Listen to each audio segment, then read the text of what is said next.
All right, good morning. I wanted to give an overview of my cutscene player system. It's something that I did not include in the main tutorial series, but it's something I've been working on. And it's pretty much the same as I did for the Dragon Quest series that I did not too long before working on this one. And basically, we add events in an array format for each of our cutscene action type. We have movement, talking, emote. Well, they're not all implemented yet, but we will have them. We have waiting, boss encounters, item gets, key item gets, playing music, killing actors, and then the run function, which uses recursion to run through all the events, and then when it's out, we get rid of it.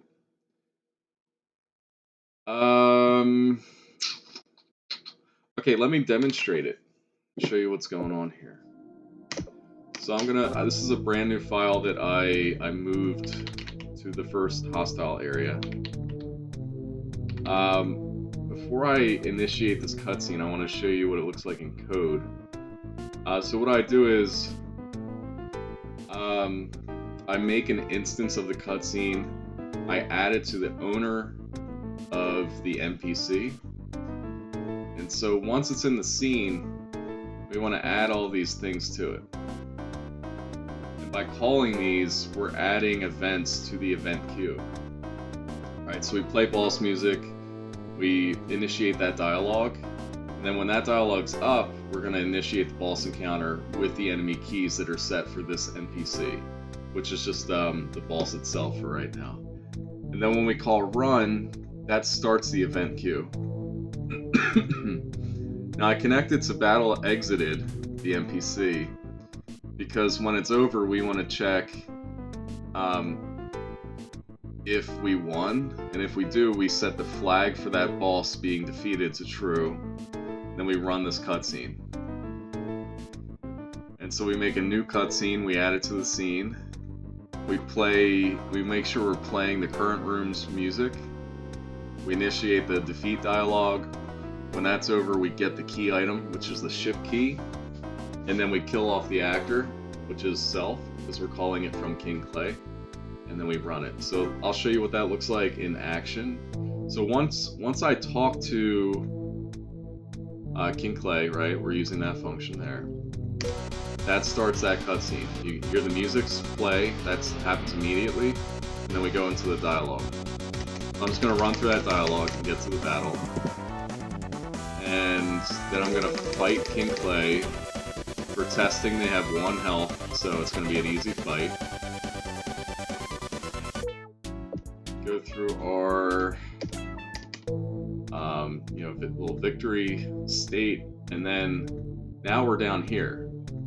Alright, this is the second cutscene that is for the defeat. So we run through that text, and then we get the item, so it's running that event, and then the actor's going to get killed. We have that little effect, and then we regain control. And so now I have the ship key. We can confirm that by going to key items. And so I can go over to the ship, and now I have access to that. And this is a temporary effect. I'm still working on it, but the important thing is that it works. And then if we go back in, King Clay is going to be gone because we set that flag to true, that they're defeated. And what they're doing is up here, every time they enter the tree, they're checking if they're defeated, and if they are, they just delete themselves.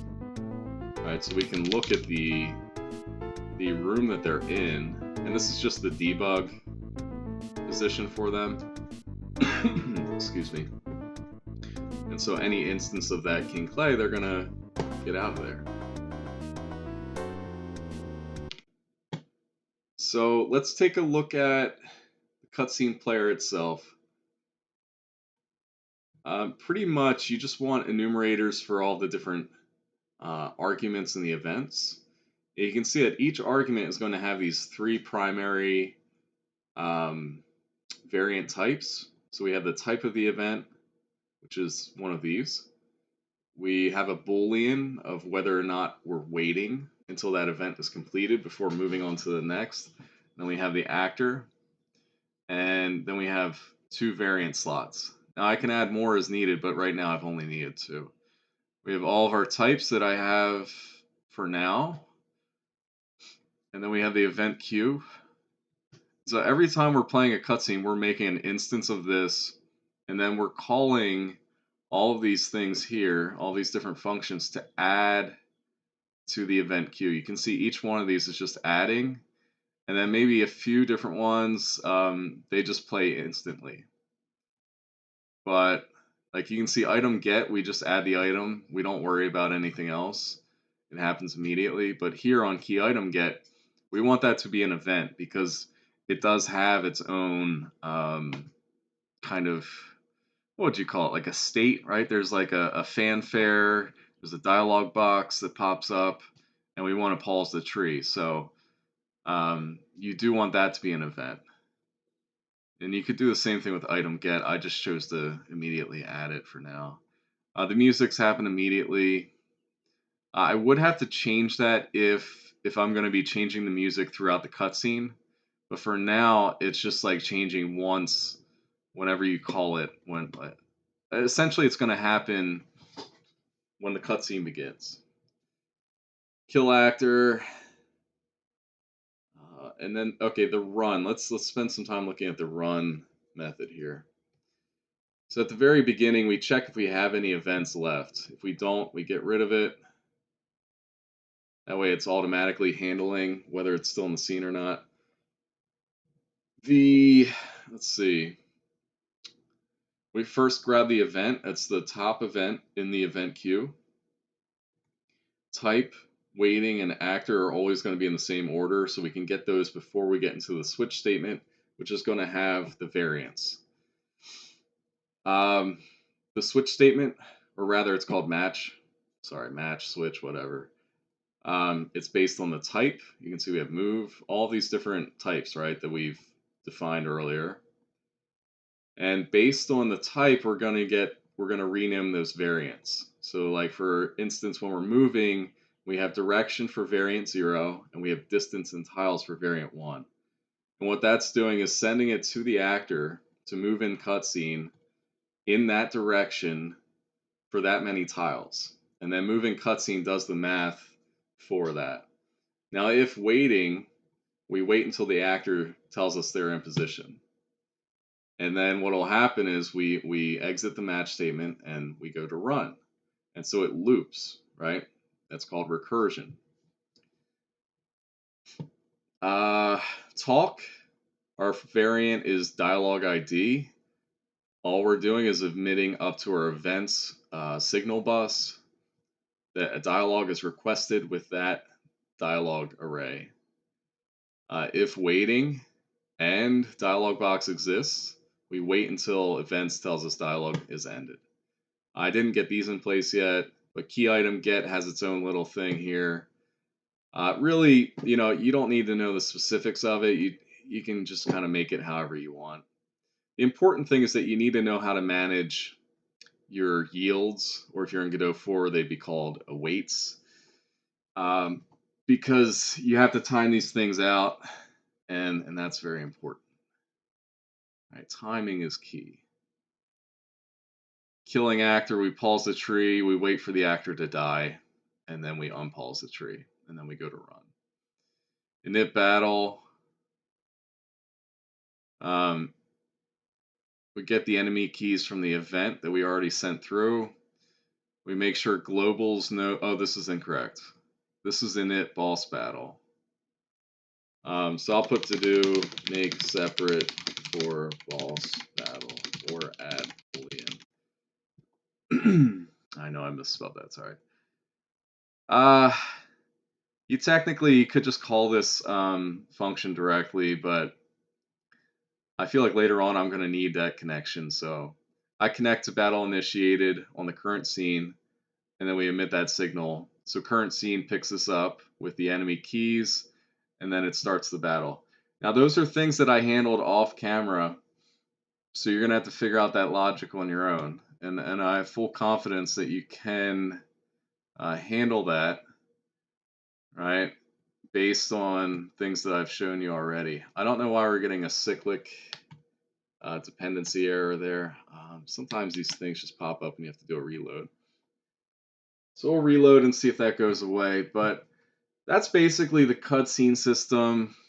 I didn't demonstrate any movement stuff within it, but hopefully you get the idea. Yeah, that error went away.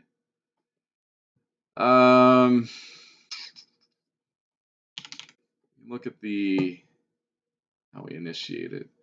Keep in mind that this is happening when the player talks to the NPC. So you just want to make sure you're setting up your cutscene there.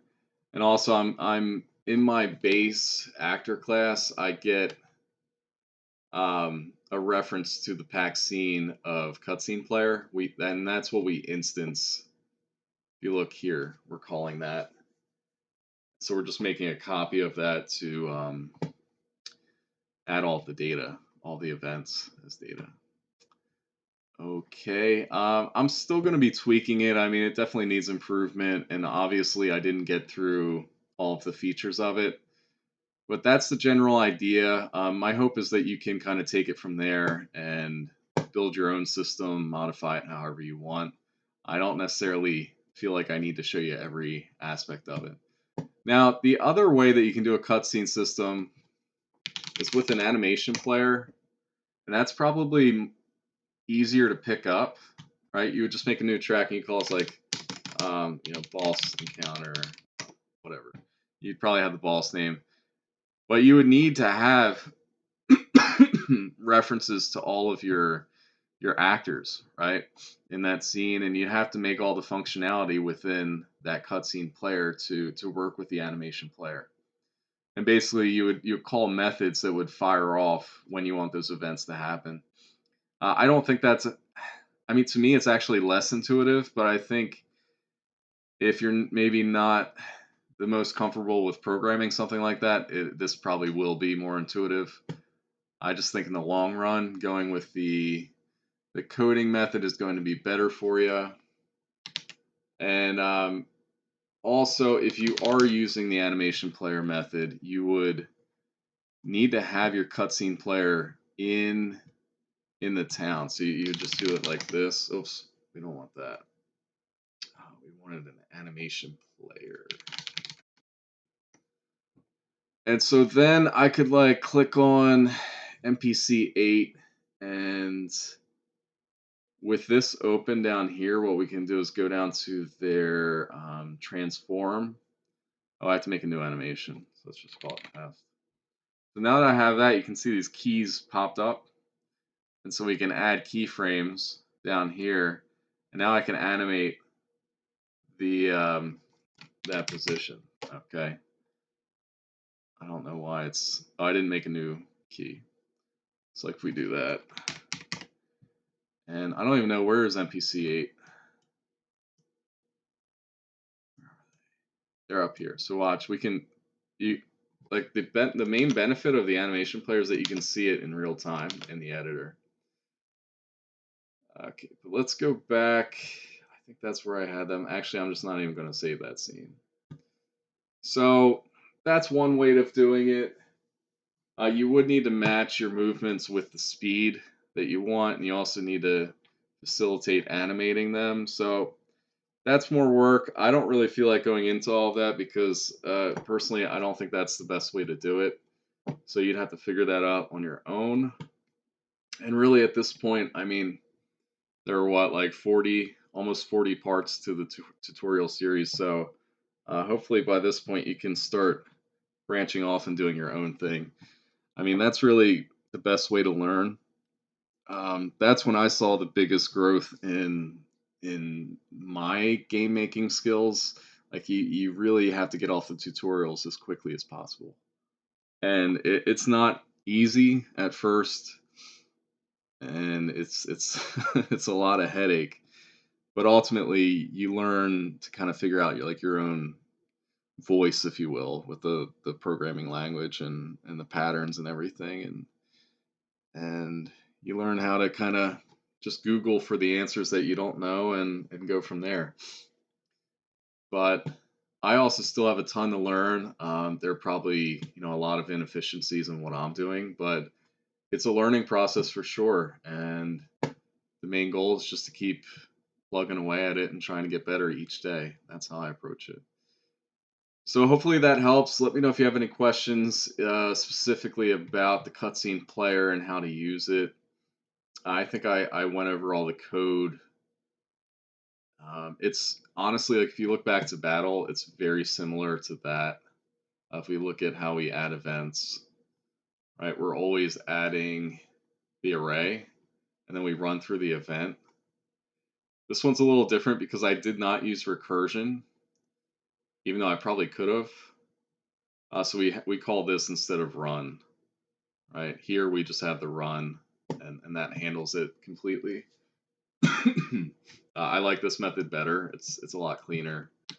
So yeah, good luck. Let me know if you have any other questions regarding making your game as well.